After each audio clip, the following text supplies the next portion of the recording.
कोई भी कोशिश कभी नाकाम यूँ होती नहीं, मंजिलें न भी मिली तो फासले घट जाएंगे। इस कविता की यह पंक्ति कोशिश करने के महत्व को बताती है। निश्चित रूप से हर कोशिश कामयाब नहीं होती, लेकिन कई कोशिश के बाद एक कोशिश ऐसी होती है जो हमें सीधे कामयाबी तक पहुंचा देती है। कामयाबी तक पहुंचने से पहले यदि हार मान ली जाए, कोशिशें करनी बंद कर दी जाए, तो फिर मंजिल तक पहुंचना संभव नहीं होता। जो अपनी हर कोशिश से, अपने हर प्रयास से कुछ न कुछ सीखता है, वही सकारात्मक होता है और अपनी मंजिल की ओर तेजी से बढ़ता है। लेकिन जो अपनी हर असफल कोशिश को नकारात्मक ढंग से देखता है, उसके कारण निराश होता है, वह अपने लक्ष्य की ओर कभी नहीं बढ़ पाता। इस बात को स्पष्ट करने वाला एक उल्लेखनीय प्रसंग है। सुनना चाहते हैं आप? तो सुनिए। सन 1974 के आखिरी महीने के दिन थे। तभी एक रात अमेरिका के महान वैज्ञानिक थॉमस अल्वा एडिसन की विशाल फैक्ट्री में आग लग गई। आग धू धू करके तेज लपटों के साथ जल रही थी और एडिसन उसकी उठती हुई विकराल गर्म लपटों में अपनी जिंदगी की पूरी कमाई और अपने वर्षों के काम को राख में तब्दील होते हुए देख रहे थे। उनका 24 साल का बेटा चार्ल्स परेशान होकर अपने 67 साल के बूढ़े पिता को इधर उधर ढूंढ रहा था।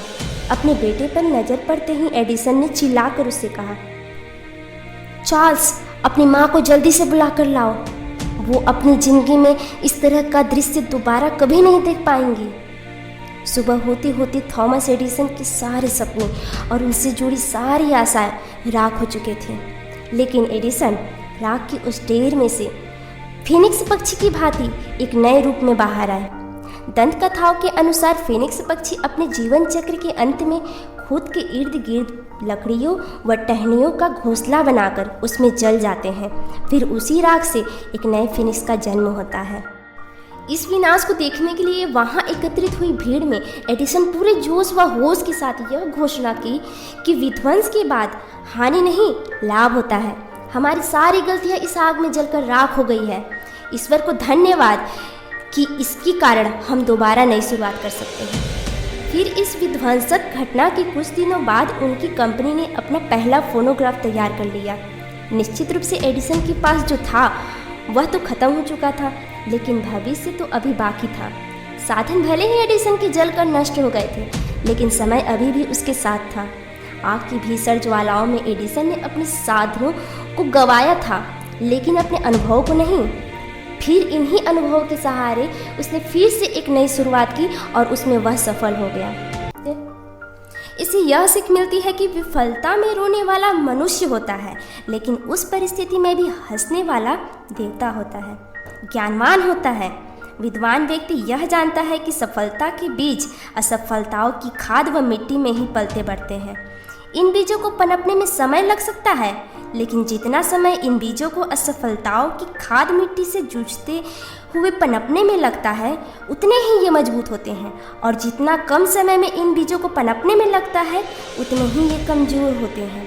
इसका अर्थ यह है कि जो जीवन में अधिक संघर्ष करते हुए असफलताओं को सहते हुए सफलता तक पहुंचते हैं, वे उसका मूल्य समझते हैं और उतनी ही मजबूती के साथ सफलता की ऊंचाइयों पर टिके रहते हैं। लेकिन जो जितना कम संघर्ष करते हुए सफलता तक पहुंचते हैं, वे उसका महत्व नहीं समझ पाते और ना ही सफलता उनका देर तक साथ दे पाती है।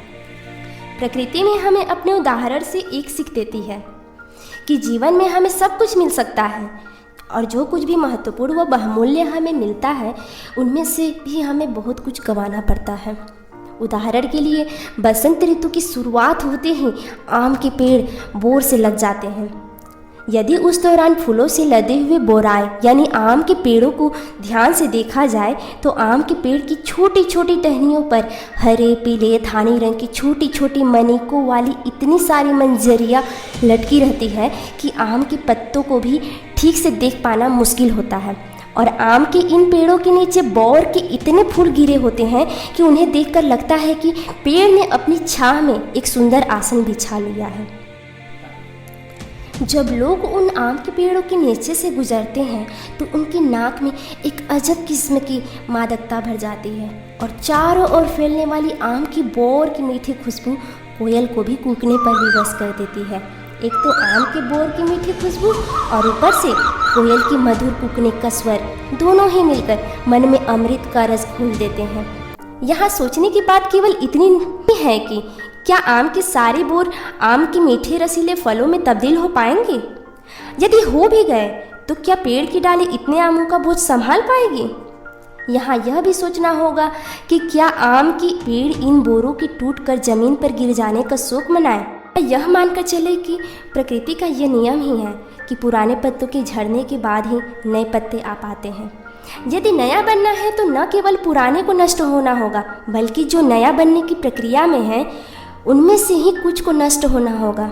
यदि एक बार हमें प्रकृति के निर्माण की यह प्रक्रिया समझ में आ जाए तो हमें सफलता का एक मूलभूत सूत्र हस्तगत हो सकता है।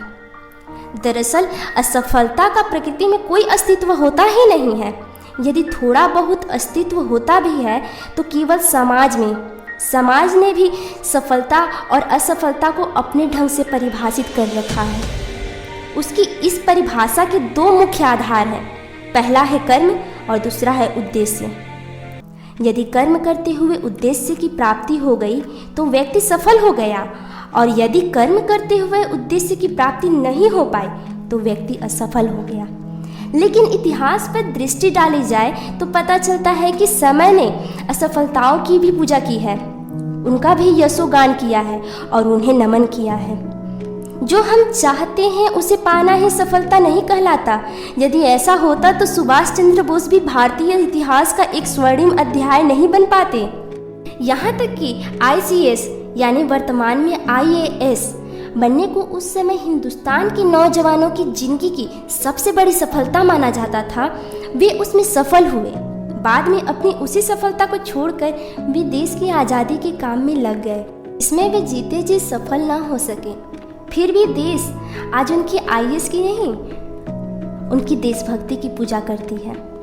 स्पष्ट है कि समाज हमें असफल होने की भी पूरी आज़ादी देता है, बशर्ते कि हमारा उद्देश्य बड़ा हो और उस उद्देश्य को पूरा करने के साधन नैतिक हो। हम प्रायः सफलता व असफलता में अटक कर रह जाते हैं। हम सफल होना चाहते हैं और असफल होने से घबराते हैं, जबकि हमें सफलता व असफलता के मानसिक द्वंद से बाहर निकलकर पूरे मनोयोग से अपना कर्म करना चाहिए। दोस्तों, गीता में भगवान श्री कृष्ण ने भी कर्म के इस स्वरूप को समझाया है कि कर्मण्येवाधिकारस्ते मा फलेषु कदाचन मा कर्मफल हेतुर्भुमा ते संगो अस्तत्व कर्मणि। यानी कि कर्म करने पर ही हमारा अधिकार है, फल मिले या नहीं इस पर हमारा कोई अधिकार नहीं है। इसलिए तुम वह करो जिस पर तुम्हारा अधिकार है। इसलिए यदि जीवन में आनंद लेना है तो सफलता व असफलताओं के मानों से दूर हटकर सुकर्म करने में आनंद लेना चाहिए। फ्रेंड्स, आज के ये तथ्य यानी कि ये स्टोरी कैसी लगी हमें कमेंट बॉक्स पर ज़रूर बताएं, और इसी तरह के वीडियो के लिए मेरे चैनल को सब्सक्राइब करना ना भूलें। मिलते हैं अगली वीडियो में। धन्यवाद।